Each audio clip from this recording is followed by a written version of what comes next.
Arthur को जब होश आया तो वो खुद को अपने रूम में पाता है। उसे याद आया कि ड्रैगनविल के एक्वायर फेस को यूज करने की वजह से उसने टाइम को फ्रीज कर दिया था। इस एबिलिटी को स्टैटिक वॉइड कहा जाता है। तभी उसकी मॉम वहाँ आती हैं, जो उसे होश में देख चिंता मुक्त हो जाती हैं। आर्थर 8 घंटे से बेहोश था और ये जानकर कि किंग का रिप्रेजेंटेटिव अभी उसके फादर रेनॉल्ड्स से डिस्कशन कर रहा है, वो भी वहाँ चला जाता है। आर्थर को देख रेनॉल्ड्स बताता है कि किंग ने रिप्रेजेंटेटिव से कुछ गोल्ड कॉइन्स भिजवाकर इससे अपना माफीनामा बताया है और उनके बीच हुई फाइट को छोटा सा इंसिडेंट बताकर रफा दफा कर दिया है। रिप्रेजेंटेटिव आर्थर को पैसे देकर माफी मांगता है और आर्थर भी विक्टिम बनकर इस मैटर को जल्दी से जल्दी सुलझाना चाहता है। रिप्रेजेंटेटिव इन्फॉर्म करता है कि जिन गार्ड्स ने आर्थर पर अटैक किया था उन्हें उनकी पोजीशन से हटा दिया गया है। आर्थर सेबेस्टियन के बारे में जानने के लिए उत्सुक था और पूछने पर रिप्रेजेंटेटिव बताता है कि उसे भी पोजीशन से हटा दिया गया है और अभी उसका ट्रीटमेंट चल रहा है। जब सेबेस्टियन होश में आया तो उसने एक ही चीज की रट लगा रखी थी कि उसका ये हाल आर्थर ने किया है, पर किंग और बाकी सबको ऐसा लगता है कि फर्स्ट नाइट और सेबेस्टियन का मैना आपस में टकरा गया, जिसकी वजह से उसका ये हाल हुआ था। सब कुछ इतनी आसानी से ठीक होते देख आर्थर ने भी चैन की सांस ली। रिप्रेजेंटेटिव के जाने के बाद वो सारे पैसे रेनॉल्ड्स ने आर्थर को दे दिए, क्योंकि उसके एडवेंचरर बनने की जर्नी अब शुरू होने वाली थी। आर्थर भी इससे बहुत खुश है और वो अपने रूम में चला जाता है, जहाँ उसे एक पोटली दिखती है।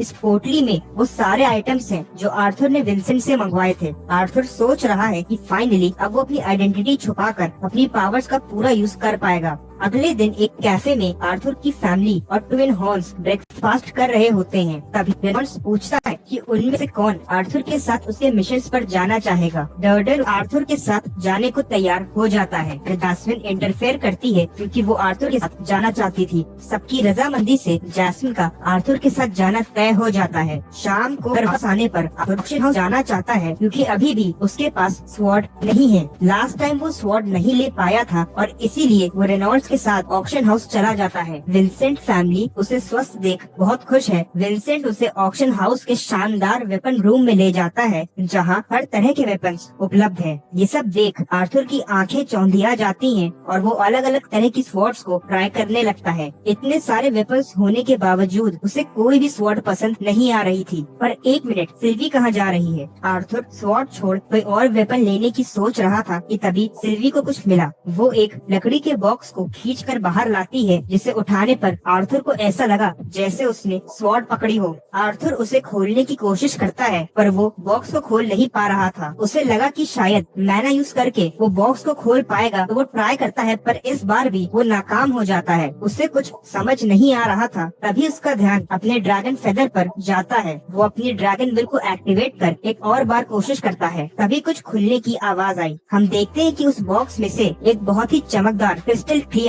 ब्लू स्वॉर्ड निकलती है, जिसकी सुंदरता देख लग ही नहीं रहा था कि वो एक वेपन है। आर्थर उसे यूज करता है, पर उस स्वॉर्ड के वेट की वजह से उसका बैलेंस बिगड़ जाता है। उसके एक ही अटैक से वहाँ रखा कंटेनर क्रैक हो जाता है। आर्थर देखता है कि स्वॉर्ड पर कुछ लिखा हुआ है, डॉन्स पैलेट WK4। ये पढ़ते ही आर्थर को स्वॉर्ड से झटका लगा और जब उसने दोबारा उसे उठाया तो वो हैरान था, क्योंकि स्वॉर्ड ने उसके हिसाब से अपना वेट और बैलेंस चेंज कर लिया था। अब उस स्वॉर्ड को यूज करना आर्थर के लिए बेहद आसान है। अपनी पिछली लाइफ में भी उसने कभी इतना बढ़िया वेपन यूज नहीं किया था, जो उसके हिसाब से खुद को एडजस्ट कर सकता था। बहुत ही रेयर केसेस में ऐसे वेपन्स बनते हैं जिनमें अपने मास्टर से कनेक्ट करने की एबिलिटी होती है। आर्थर ने पहली बार ऐसा वेपन देखा था और वो यही सोच रहा था कि आखिर WK4 है कौन। तभी रेनॉल्ड्स उसे लेने आ जाता है। आर्थर उन्हें ये स्वॉर्ड नहीं दिखाना चाहता था, तो उन्हें धोखा देने के लिए एक सिंपल सी स्वॉर्ड उठा लेता है। रेनॉल्ड्स की नजर आर्थर की स्टिक पर पड़ती है, जिसे वो एक प्रैक्टिस टूल बताता है। विंसेंट के पूछने पर उसका मैनेजर बताता है कि इस स्टिक को एक पागल बूढ़े आदमी ने उनके मर्चेंट को दिया था और देते समय वो यही बड़बड़ा रहा था कि कोई भी इसे यूज करने के काबिल नहीं है। पर आर्थर के प्यार से मांगने पर वो उसे स्टिक दे देता है। आगे हम देखते हैं कि आर्थर का बर्थडे आ गया है और वो 9 साल का हो चुका है। आर्थर को कई स्पेशल गिफ्ट्स भी मिले हैं। उसके पेरेंट्स ने उसे हीलिंग ग्लव्स दिए हैं, जिसमें 3 जेम्स हैं जो उसे 3 बार हील कर सकते हैं। विंसेंट आर्थर को 2 रिंग्स देता है। एक रिंग आर्थर के लिए है और एक उसकी मॉम के के लिए। इस रिंग को पहनने के बाद जब भी आर्थर का मैना डेंजर लेवल तक ड्रॉप करेगा तो इसकी खबर उसकी मॉम को हो जाएगी। पर ये रिंग आर्थर के लिए दो धारी तलवार का काम कर रही थी। जहाँ एक तरफ वो उसके पेरेंट्स को उसकी टेंशन से आजाद कर सकती है, तो वहीं दूसरी तरफ उन्हें हमेशा उसके लिए चिंतित भी कर सकती है।